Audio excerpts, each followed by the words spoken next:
नमस्कार विद्यार्थी मित्रों, वासुदेव विद्यालय YouTube चैनल में आप सबका हार्दिक स्वागत है। विद्यार्थी मित्रों, ધોરણ 7 વિષય ગુજરાતી લેક્ચર નંબર 4 પાઠ છે પરીક્ષા પાઠ મને લખાયો છે લેખકની માહિતી જે છે એ આપણે ભણી ચૂકેલા છો। ત્યાર પછી આ પાઠમાં શું કહેવામાં આવે છે એની ઝલક પણ તમે ખબર છે। હવે આ પાઠમાં લેક્ચર નંબર 3 માં આપણે ભણી ચૂકેલા છે કે વિદ્યાર્થીઓ છે એક ખેતરમાંથી સેઢામાંથી જઈ રહ્યા છે, અલગ અલગ વાતો કરતા જાય છે, પક્ષીઓના માળા પાડતા જાય છે અને ખેતરના જે પાકો વેલા છે એની માટે હાથ ફેરવતા ફેરવતા જઈ છે। મોટા ઝાડના જે વિશાળ ઝાડો છે વચ્ચેની જગ્યામાં થોડી દિશા દેખાતી હોય છે તો એ નિહાળતા નિહાળતા વિદ્યાર્થીઓ જાય છે। એવા સમયમાં એકાએક મહાદેવની નજર થંભી જાય છે, મતલબ કે આવું વાતાવરણ હોય છે। એવા સમયે મહાદેવનો છોકરો છે એ એક જ જગ્યાએ પોતાની નજર માંડીને જુએ છે, અટકીને ઊભો રહીને બોલી પડે છે। અટકીને મતલબ કે ત્યાં અટકાઈ જાય છે, ઊભો રહી જાય છે અને બોલે છે, ખાઈ જવાની છે પહેલા ત્રણેય અટકે છે। આ શબ્દ બોલે છે ખાઈ જવાની છે ને એની સાથે સાથે ત્રણ વિદ્યાર્થીઓ છે એ પણ ત્યાં ઊભા રહી જાય છે। મહાદેવની નજર એવી નજરે જુએ છે, મહાદેવ જે દિશામાં જુએ છે, જે જગ્યાએ જુએ છે એ જગ્યાએ એ ત્રણેય વિદ્યાર્થીઓ પણ જુએ છે। પેલા બાજુના ખેતર તરફ જોઈ છે, પાણી સરખો ઊંડો મોલ છે, સારસ પક્ષી તરતું હોય એવી એક ગાય ધીમે ધીમે ચાલે છે અને ખાતી જાય છે। હવે ઊંડો સરસ મજાનો તાજો ઉગેલો જે મોલ છે, જે પાક છે એ અમારા ખેતરમાં પાડી દેવું છે અને સારસ પક્ષી છે એ ધીમે ધીમે જેમ તરતું હોય એવી જ રીતે ગાય પણ ધીમે ધીમે ચાલે છે અને મોલ ખાતી જાય છે, મતલબ કે ખેતરમાં પાક ઉગેલો છે એ ખાતી જાય છે। કાપડો કાઢી નાખશે, કાપડો કાઢી નાખશે મતલબ કે બધું ખાઈ જશે, તો બધું સમાચાર કરી નાખશે। મહાદેવના જમીન સાથે જોડાઈ ગયેલા લાગતા હતા। મહાદેવ એ દ્રશ્ય જોઈ અને પોતે જમીન સાથે જોડાઈ મતલબ કે એકને એક જગ્યાએ ઊભો રહી જાય છે। તારી માસીના ખેતરમાં લાગે છે, શંકાએ અટકળી કરી। શંકર નામનો વિદ્યાર્થી છે તેને કહે છે આ તો કદાચ તારા માસીનું ખેતર હોય એવું લાગે છે। ત્રીજા એટલે સેઢા પર છે, ત્રીજું બોલે છે કે સેઢો જે છે એની ઉપર આ ખેતર અથવા એ સાઈડ આ ખેતર આવેલું છે। મહાદેવ વિચારમાં હતો, બોલ્યો તે પણ વિચારતો હોય એવી રીતે આ પાકે પેલી વાર પણ ખાવાની તો મોજ નહીં છે। હવે આ સાઈડ થાય કે પેલી સાઈડ થાય, બરાબર, સેઢાની વચ્ચે સેઢું હોય બે સાઈડ ખેતર હોય એટલે આ બાજુ થાય કે આ બાજુ થાય પણ ખાવાની તો મતલબ છે, અથવા તો મોજ બે સાઈડ હતા તો બે ખેતરમાં ખાવાના બે મોજ ખાવાની છે। ગામ તરફ એણે ઝડપ દોડાવી, ગામ તરફ જરાક નજરે એને જોયું, દૂર કોઈ માણસ જોયો, હું પાડીને કહેવા લાગ્યો એ મારી માસીને ત્યાં કહેજો કે ગાય વળી થયું છે, ક્યારે આવશે ને ક્યારે આવશે, એટલામાં તો કાપડો કાઢી નાખશે। ત્યારે ગામ તરફ મોઢું રાખીને ઉપને પાડીને નીકળતો છે કે છે કે મારા માસીને જઈને કહેજો એ ખેતરની અંદર ગાય આવી ગઈ છે અને ગાય છે એ કાપડો કાઢી નાખશે, એ પૂછશે ને તો કાપડો કાઢી નાખશે, મતલબ કે પાક બધું એ ગાય ચાશે અથવા તો પાક બધું એ ઉગાડી નાખશે। મહાદેવ શંકર સામે દફતર કર્યું, લેને શંકા ગાય હું હાથ કરું। મહાદેવ છે એ શંકા મતલબ કે શંકર નામનો વિદ્યાર્થી છે, શંકર નામનો એનો મિત્ર છે, એને દફતર પોતાનું બેગ આપે છે અને કહે છે કે લાવ હું જ ગાયને ત્યાંથી હાથ તો આવો તો એને કાઢી આવો। શંકાએ દફતર લીધું, યાદ આવ્યું તારે આજે પરીક્ષા છે, ત્યારે શંકર નામનો છોકરો છે એ દફતર લઈને કહે છે, તરત શંકરને યાદ આવે છે કે એલિયા મહાદેવ તારે તો આજે પરીક્ષા છે ને। આવ્યો આ મહાદેવે પાટી નાખી, મોઢ ઉપર ઉડી ઉડી સમરી જતી હોય એવું એનું માથું દેખાતું હતું। હવે આવ્યો આમ તરત એમ કહે છે ભાઈ હમણાં હું પાછો આવું છું અને મોઢ ઉપર સમરી ઉડતી જાય એવી જ રીતે ગાયનું માથું પણ એટલું જ દેખાય છે। તમ તમારે હિંમતા થાવો, આવ્યો હું તો હમણાં। ત્યારે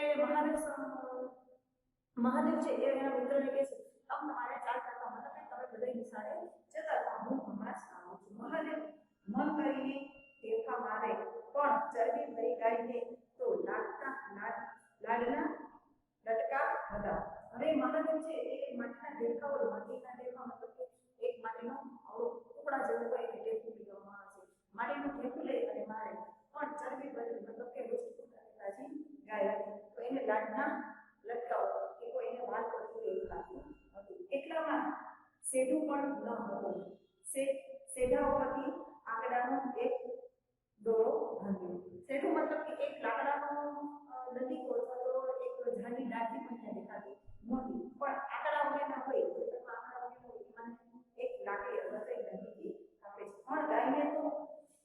સળી જાણે સળી પરથી માખો જ ઉડાડતી હોય. હવે આટલું એને મારે ત્યારે ગાયને એમ થાય કે એના શરીરમાંથી માખી બેસેલી છે એ કોઈ ઉડાડી રહ્યું છે એવું લાગતું હતું. માંડ માંડ માસીનું ખેતર બતાવ્યું. હવે માંડ માંડ શંકાએ સોરી મહાદેવે માસીનું ખેતર અહીંથી બતાવે છે.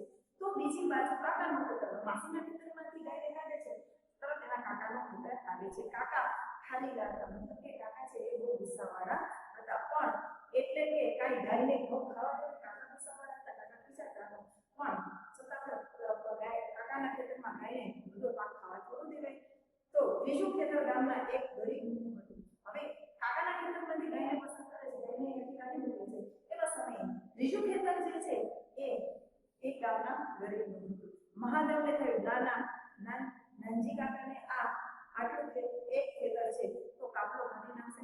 તો એ ગરીબ માણસનું નામ હતું નાનજી કાકા. તો નાનજી કાકાનું આટલું નાનું ખેતર છે તો ગાય આમાંથી કાપલો કાઢી નાખશે તો એ બચારા કરશે શું? તો ત્રીજું ખેતર ને વળી ગાયને આંગણા હાકી મહાદેવના અધીરાની અડકામણા વધવા લાગી. હવે કાકાના ખેતરમાંથી માસીના ખેતરમાંથી કાકાના ખેતરમાંથી ગામના ગરીબ વ્યક્તિના ખેતરમાંથી એને કાઢી અને અકળામણ વધવા માંડી. મતલબ કે એને ઉતાવળ થવા લાગી.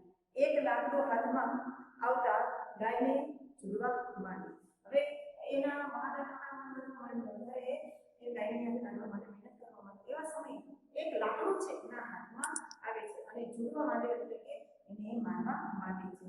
ગાય મારવાનો ઈરાદો હોય એ રીતે મહાદેવ સામે જોયું. ગાય પણ લાકડું માર્યું એવા સમયે ગાય પણ મહાદેવની સામે જોવે છે અને એને મારવાનું નક્કી કર્યું કે હવે મારે આને મારવું છે. એવી જ રીતે ગાય પણ એની સામે જોવે છે, પણ છોકરો એને મારવા સરખો ન લાગે. પણ ગાયને એમ કે આ છોકરાને મારવું નથી એવું એને લાગે. એટલે પછી આડા અવળે દોડવા માંડી. ત્યારે ગાય એને મારવા ન ગઈ પણ આડા અવળા આંખે દોડવા માંડી છે. નાનજી કાકાનું ખેતર પૂરું થયું. મહાદેવને થયું જાઓ પણ શંકાનું જ એ ખેતર છે. હવે નાનજી કાકાનું ખેતર એ પૂરું થઈ ગયું અને ગાય છે એ શંકર નામનો ભાઈબંધ છે, એનો મિત્ર છે, એનું ખેતર પાછું આવે છે. એને થશે મારા જ ખેતરમાં મૂકી આવ્યો. ત્યારે એમ કહે છે કે ભાઈ મારો મિત્ર મારો ભાઈબંધ છે એ મારા જ ખેતરમાં ગાયને અહીંયાથી ધકેલીને આવે છે. મહાદેવની આકડામણનો પાર ન રહ્યો, મહાદેવની ચિંતાનો પાર ન રહ્યો. શાળા તરફ જઈ રહેલા છોકરાઓના હવે માથા પણ નહોતા દેખાતા. હવે નિશાળ તરફ જઈ રહેલા છોકરા વિદ્યાર્થી હતા એ દૂરથી એનું માથું પણ દેખાતું નહોતું. નિશાળે બધા છોકરા જતા રહ્યા. મહાદેવે ઢીલા પડતા મનને મજબૂત મનને મજબૂત કરે છે.